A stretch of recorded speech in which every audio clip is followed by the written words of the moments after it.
ஏன் ஒரு தலைவர் வந்து மக்களை சந்திக்க கூடாதா? அவர் சந்திக்கிறதுக்கு ஏன் இத்தனை முட்டுக்கட்டைகள் போடுறீங்க? இத்தனை வந்து இடையூறுகளை ஏன் உண்டாக்குறீங்க அப்படின்னு நம்ம கேட்கிறோம். 23 ரெஸ்ட்ரிக்ஷன்ஸ் குடுக்குறீங்க நீங்க ஒரு தலைவர் போறதுக்கு. கேட்டா எல்லா எந்த ஒரு கட்சி தலைவருக்கும் இவ்ளோ ரெஸ்ட்ரிக்ஷன்ஸ் குடுத்தது கிடையாது. இதுல என்ன அந்த ரெஸ்ட்ரிக்ஷன்ஸ்லாம் பார்க்கும்போது தான் நமக்கு கோவம் வருது. அதாவது குச்சி கொண்டு போகக்கூடாது, கம்புகள் கொண்டு போகக்கூடாது. நாங்க என்ன அடிக்கிறதுக்காக கம்பு கொண்டு போறோம்? ஒரு கொடிய நீங்க எப்படி எதுல கொண்டு போவீங்க? ஒரு கட்சியோட கொடி, ஒரு கட்சியோட மீட்டிங் எதுல கட்டி கொண்டு போவீங்க? ஒரு பிவிசி பைப்புலயோ, ஒரு கம்புலயோ, ஒரு குச்சியில கட்டி தான் கொண்டு போக முடியும்.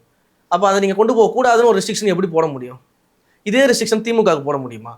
அப்போ நீங்க வந்து வெளியில வரக்கூடாது, கை காட்டக்கூடாது, மேலே ஏறி நீங்க வந்து பிரச்சார வாகனத்துக்கு மேலே ஏறி நிற்கக்கூடாது, மக்களை சந்திக்கக்கூடாது, நீங்க வேனுக்குள்ளேயே தான் அமர்ந்திருக்கணும் அப்படின்னா இதே ரெஸ்ட்ரிக்ஷன் நீங்க முதலமைச்சர் மு க ஸ்டாலினுக்கு உதயநிதி ஸ்டாலினுக்கோ போட முடியுமா?